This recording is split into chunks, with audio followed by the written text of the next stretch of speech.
Before the action kicks off this weekend, I thought I'd quickly run you through my top 10 fantasy free trial picks for this year's Western States 100, as hopefully it gives you some tips for your picks and it gives me a chance to mention some of the names I didn't get to in my preview videos. But even so, there's so many names that don't make my top 10, and just because I haven't mentioned someone, it doesn't mean I don't think they can win. I just couldn't fit them in. The fact that I've left out names like Cole Watson, Ida Nilsson, Priscilla Forgy, Jeff Cole, and even Petter Engdahl, who I picked to win UTMB last year, but think that he recently just burnt a few too many matches at Canyons, shows you just how crazy deep this field is.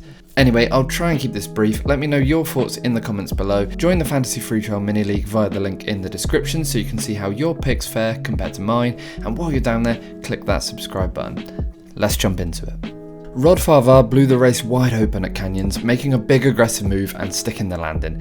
It's fair to say he wasn't the pre-race favourite in that one, and I'm probably making the same mistake again by not having him further up, but this field is just so strong, I'm struggling to have him any higher, but I know I want him in my top 10, I'm popping him 10th.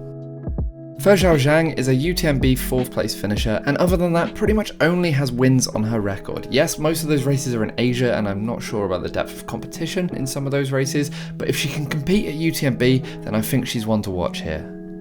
Simon Gosselin, apologies for the pronunciation, is Jim Walmsley's training partner from his time in France, and he's been staying with Jim in Flagstaff in the build up to this one. If you're good enough to regularly train with Jim, you're good enough to be competitive here. Ragnar de Bats is the current Masters women's record holder here, and there's been a fair bit of pre-race talk around a few women who could break that this year. Free Trail and Single Track have both done great preview podcasts where they talk about that, so check those out. But my pick in that particular battle, especially coming off a really strong Javelina, is Ragnar to lower her own record, which should put her firmly amongst the top 10. I'm saying 9th, but it could easily be higher. I talked about Hayden Hawks in my men's preview video, and I said at the end of that one that I think he goes out hard with Jim and pays for it later on, slipping down through the field. I initially said he'd hold on for top 5, but there's so many killers in this field waiting to eat up any runners that blow up, so after moving him around a few times, I've settled on 8th. I'm always excited when one of the UK's best takes on a US field for the first time. Elsie has had a stellar couple of years over here, and I think she has what it takes to have a breakout international performance. As always for us Brits, the heat could be an issue. I mean, we're currently all moaning about training in a 28-degree heat wave over here, which is about 80 Fahrenheit, so yeah, we're not good in the heat, but hopefully Elsie does us proud. She's certainly talented enough. Jupiter Carrera Casas was the surprise package at Canyons this year, finishing second in a stacked field and becoming the first Latin American golden ticket holder. I still know very little about Jupiter, but that run was so impressive and I'm willing to take a punt. I've slotted him in at 7th, but I've got no idea really. One thing's for sure, he'll be a fan favourite in the livestream chat. Becca Wendell also wasn't on my radar before Black Canyon, but that second place in that field, much like Jupiter, puts her right up there now. She could finish anywhere in this top 10, but I'm going with 7th. I picked Dakota to win last year, and it was going so well for 60 miles as him and Tom Evans shared the lead before Dakota hit the wall pretty hard and walked it in from the river. I still think he's good enough to win, and he's one of the guys who won't be afraid to go out with Jim, and if he's able to hold it together this time, he'll finish higher than this, but I think he'll slip slightly once again in the latter stages, so I'm going with 6th. Leah is known to be a smart tactical racer who finishes strong, picking off fading runners one by one until she's well inside the top 10. This year though, she's talked about taking more risks and getting amongst it early on, so I'm picking her to improve on her 9th place from last year and claim her second 6th place finish, albeit probably having to run over an hour quicker than her 2022 6th place. The field is just that strong this year. In 5th, I'm going for Shen Jiasheng, after his incredible 4th place here last year.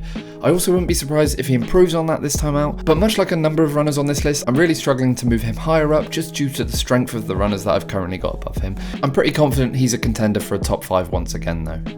Ingrid Kaspersen won CCC last year in impressive fashion and has been tearing it up in the short ultra and sub ultra scene for a while now. This is her 100-mile debut, but you have to take a CCC winner seriously, and I just have a feeling she's going to smash it here. 2 second place finishes and a 4th, Tyler feels like the only top 10 lock on the men's side, not likely to blow up or underperform. The question is, can he improve on that second, and how will he run this one? Will he be brave enough to go out with Jim, or will he sweep up the carnage caused by an early hot pace? He's proved he can do it either way. I also have a bit of a theory that he might spend the early miles running with his wife Rachel Drake, as she'll likely be in the top 30 overall battling for the women's lead, which will actually position him well if he's looking to sweep up later on. Again, however he decides to run it, I'm confident he'll be at least top 5, but I've settled on 4th. 7th, 5th and 5th over the last 3 years, Emily Hallgood seems certain to make it 4 top 10s in a row, and much like Tyler Green, feels like a really safe pick for a top 10. I've probably moved her around more than anyone else on this list, but I'm leaning towards her having her best performance yet and taking 4th. Dan Jones had a breakout performance here last year with a 5th place on his debut Western States, and I just have a hunch he'll improve on that this year.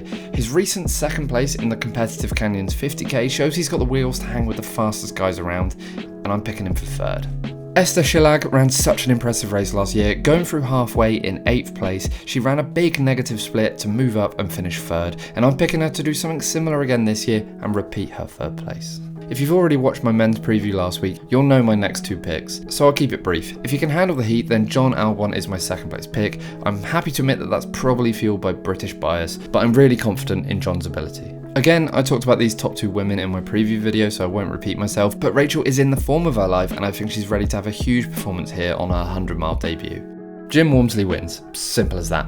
Bigger question is how close he gets to his course record. I'm going to say he narrowly misses it. One thing I'm kind of hoping for, as it would be super exciting, is for him to really test the field early on. I'm thinking given his improvement in the mountains and his recent VK successes, we could even see him try and gap the field up the escarpment, which would be a super exciting start to the race. Katie will be the runaway winner. That Canyons performance was honestly mind-blowing, and the course record could even be under threat. As I said at the end of my preview though, I think she just misses that record, but will become the 2nd woman to go sub 16 hours. So those are my picks. Join the Fantasy Free Trail Mini League to play along. Now we get to sit back and see how it all plays out, and I'm so excited for this one. Thanks for all the likes and comments on my preview videos. I hope you enjoyed this one. Remember to subscribe. I'll be back soon with more ultra running content. Cheers.